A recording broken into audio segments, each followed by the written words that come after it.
Today we will see the first lesson, laws of motion. In this lesson we will study what is motion, then different concept as distance and displacement.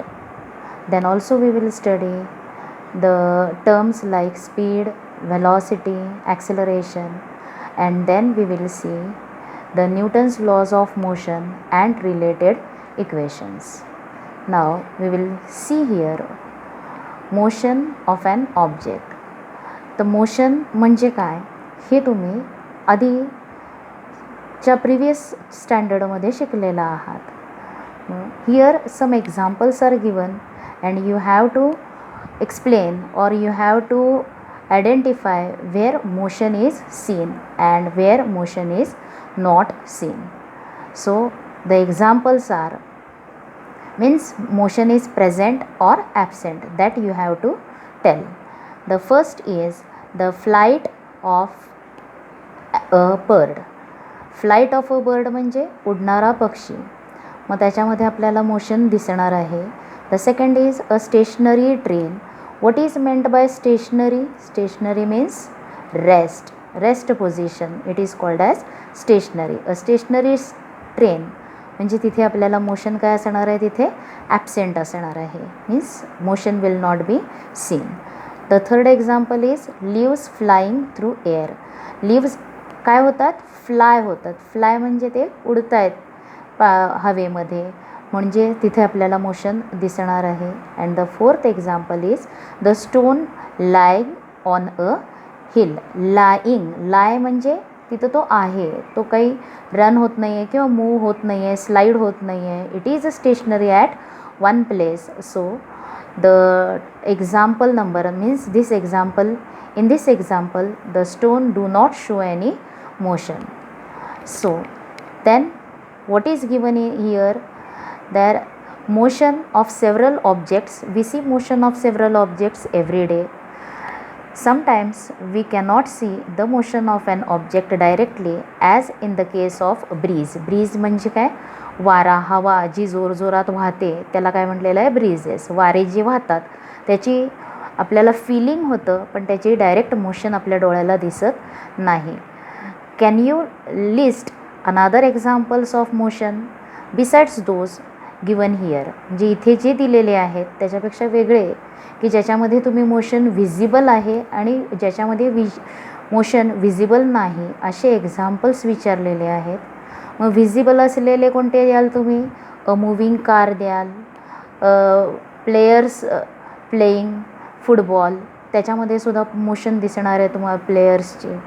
त्याच्यानंतर examples in which motion is invisible to our eyes, and those are the electrons moving around the nucleus. This is one example. Then the motion of air, this is also an example of invisible motion.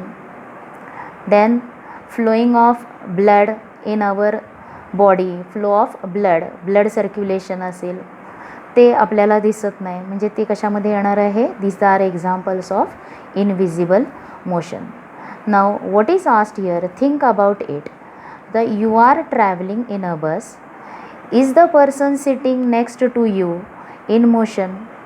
आता तुम्ही बसमध्ये बसलेला आहात आणि तुम्ही जर तुमच्या शेजारच्या पर्सनकडे बघितलं तर तुम्हाला तिथे ती बस मोशनमध्ये आहे का हे लक्षात येतं का, असं क्वेश्चन विचारलेलं आहे. तर if we see to the next person then we can't say that the bus is in motion.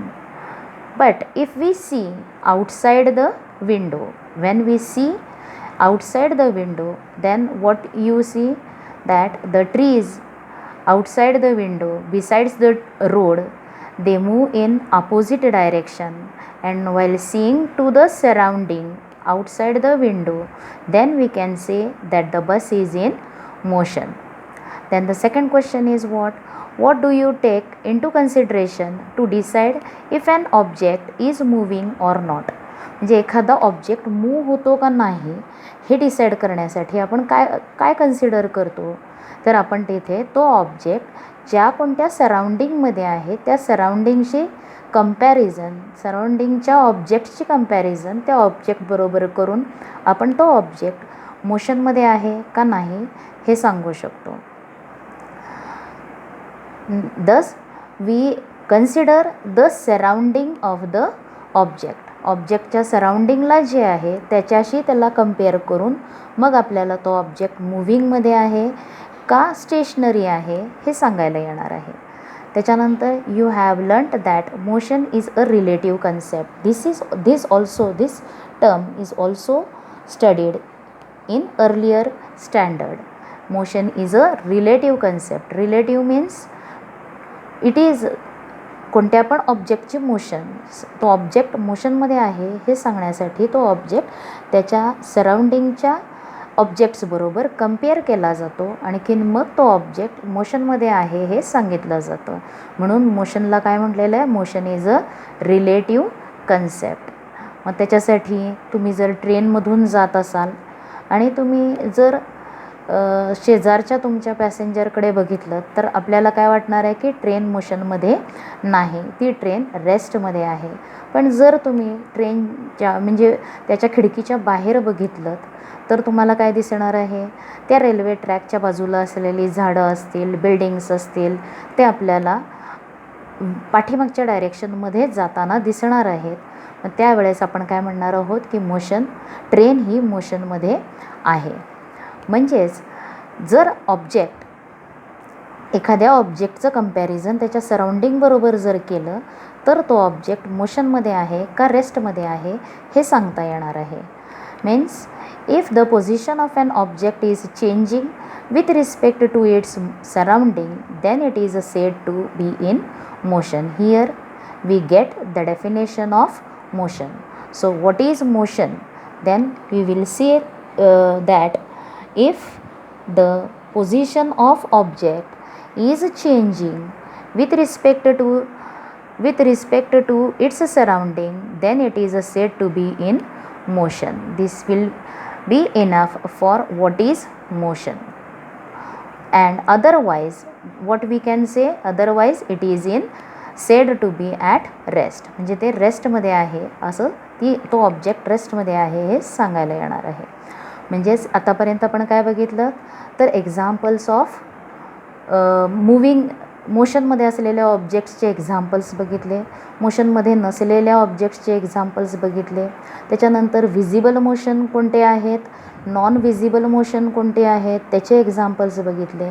आणि एखादा ऑब्जेक्ट मोशनमध्ये आहे हे सांगण्यासाठी आपण त्याच्या परिसरामध्ये असलेल्या इतर ऑब्जेक्टबरोबर त्याला कम्पेअर करून तो मोशनमध्ये आहे का नाही हे सांगता येत असतं. त्याच्या पुढचा कन्सेप्ट कोणता आहे तर डिस्प्लेसमेंट अँड डिस्टन्स.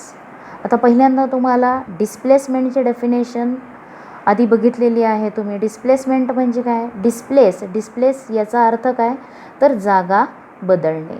वस्तू काय करते किंवा एखादा ऑब्जेक्ट जर त्याची जागा बदलत असेल तर आपण म्हणतो द ऑब्जेक्ट इज डिस्प्लेस्ड.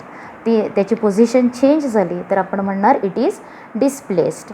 म्हणून आता दोन कन्सेप्ट्स आहेत, one is displacement and the other is distance. आता ह्या फिजिकल क्वांटिटीजमध्ये काय फरक आहे हे तुम्हाला बघायचं आहे. त्याच्यासाठी तुम्हाला इथं एक ॲक्टिव्हिटी दाखवलेली आहे.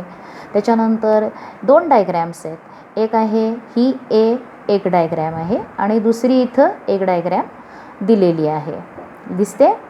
मग आता ह्या पहिल्या डायग्रॅममध्ये काय केलेलं आहे तर तो ऑब्जेक्ट जो आहे, एखादा ऑब्जेक्ट मोशनमध्ये आहे आणि तो मोशनमध्ये असताना तो एपासून बीपर्यंत जातो. पण एपासून बीपर्यंत जाताना त्याचे दोन मार्ग आहेत. एक म्हणजे या मार्गाने तो बीपर्यंत जाईल किंवा दुसरा मार्ग आहे ह्या मार्गाने तो काय होणार आहे बीपर्यंत जाईल. असे दोन मार्ग आहेत. मग आता त्या पर्सननं एपासून बीपर्यंत जाताना कोणता पाथ सिलेक्ट केलेला आहे त्याच्यावरून तो किती डिस्टन्स कव्हर करणार आहे हे सांगता येतं. आता डिस्टन्स म्हणजे काय असणार आहे तर the actual length of the path travelled by the person from starting point two end point. त्या ॲक्च्युअल पाथच्या लेंथला काय म्हणायचं आहे डिस्टन्स. म्हणायचं आहे. मग आता डिस्टन्समध्ये त्यानं कोणता पाथ फॉलो केला त्याच्यावरून ते डिस्टन्स ठरणार आहे. मग कोणता जास्त असेल, काही वेळेला कमी डिस्टन्स येईल, असे डिस्टन्स होणार आहे. त्याच्यानंतर दुसरं तुम्हाला ह्याच्यामध्ये अजूनही सांगता येतं डिस्प्लेसमेंट. आता तो ऑब्जेक्ट मोशनमध्ये जाताना त्या ऑब्जेक्टची पोझिशन, स्टार्टिंग पोझिशन आणि एंड पोझिशन, ए ही काय आहे त्याची स्टार्टिंग पोझिशन आणि बी ही काय आहे त्याची एंड पोझिशन. म्हणजे स्टार्टिंग पोझिशनपासून एंड पोझिशनमध्ये जात असताना त्याचं शॉर्टेस्ट डिस्टन्स जे आहे त्याला काय म्हणायचं आहे डिस्प्लेसमेंट. मग तो कोणत्याही पाथनं जाऊ देत, पण त्याच्या स्टार्टिंग पॉईंट आणि एंड पॉईंट यांच्यामधलं जे शॉर्टेस्ट डिस्टन्स आहे, शॉर्टेस्ट आणखीन स्ट्रेट डिस्टन्स, शॉर्टेस्ट डिस्टन्स त्याला काय म्हटलेलं आहे डिस्प्लेसमेंट. मग this dotted line represents the displacement of object and these two bold lines what they represent? The total distance covered by the object. Understood? What is आता here तुम्हाला काही दिलेलं आहे, त्याच्यासाठी तुम्हाला हे डायग्रॅम बघायची आहे एक, ते आपण नंतरच्या व्हिडिओमध्ये बघूयात.